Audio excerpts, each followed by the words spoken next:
नमस्कार दोस्तों।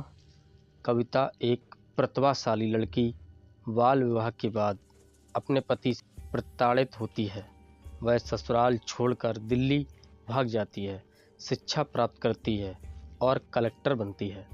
महाकुंभ में अपने पहले पति से मिलकर वह तलाक ले लेती है और रवि से शादी करती है। समाज में सकारात्मक बदलाव लाती है।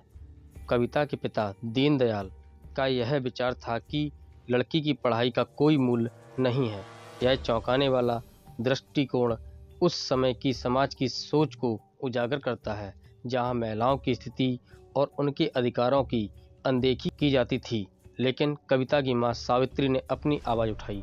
उन्होंने अपने पति के खिलाफ जाकर अपनी बेटी को शिक्षा दिलाने की कोशिश की। यह न केवल एक साहसिक कदम था, बल्कि यह एक इस बात का प्रमाण भी था कि महिलाओं को शिक्षा प्राप्त करने का अधिकार होना चाहिए।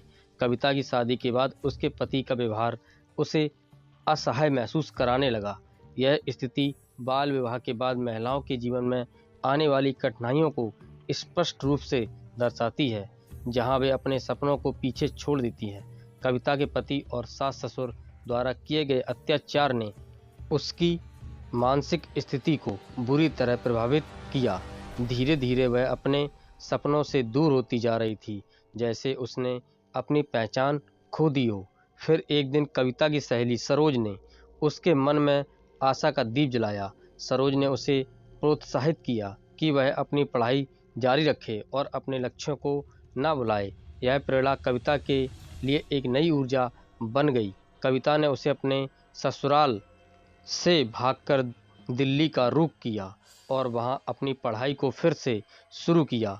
उसने अच्छे अंकों के साथ परीक्षा पास की और कॉलेज में दाखिला लिया, यह साबित करते हुए कि कठिनाइयों के बावजूद कोई भी अपने सपनों को साकार कर सकता है। दिल्ली में उसकी प्रेरणा कलेक्टर मैडम से मिली, जिन्होंने उसे आईएएस बनने के लिए प्रेरित किया। यह बातचीत वास्तव में उसकी ज़िंदगी में एक महत्वपूर्ण मोड़ साबित हुई, जिसने उसे और भी अधिक मजबूत बना दिया। कविता ने एक कोचिंग सेंटर में दाखिला लिया और अपने गहनों को बेचकर अपनी पढ़ाई जारी रखी। यह दर्शाता है कि उसने अपने लक्ष्य के प्रति कितनी प्रतिबद्धता दिखाई। वह अपने सपनों को पूरा करने के लिए किसी भी हद तक जाने को तैयार थी।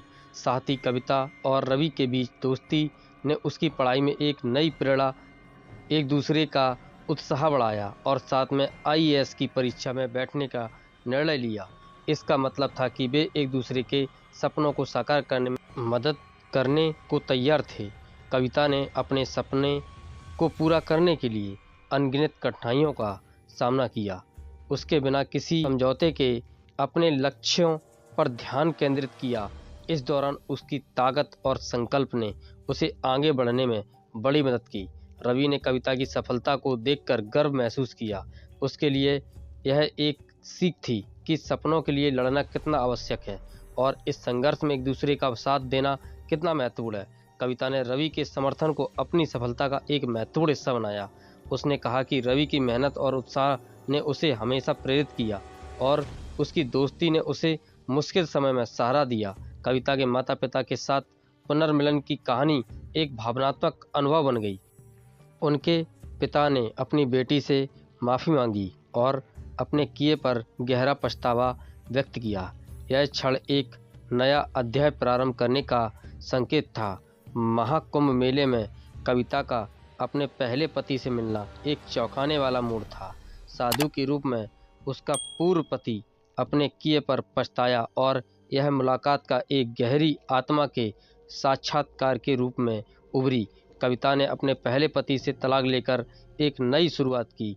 इसके बाद उसने रवि से शादी की और दोनों ने मिलकर समाज में सकारात्मक परिवर्तन लाने का प्रयास किया। यह उनके जीवन का एक महत्वपूर्ण कदम था।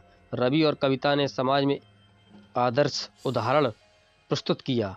उनकी कहानी ने दूसरों को अपने सपनों को साकार करने के लिए प्रेरित किया, यह दिखाते हुए कि संघर्ष और समर्पण से कोई भी लक्ष्य प्राप्त कर सकता।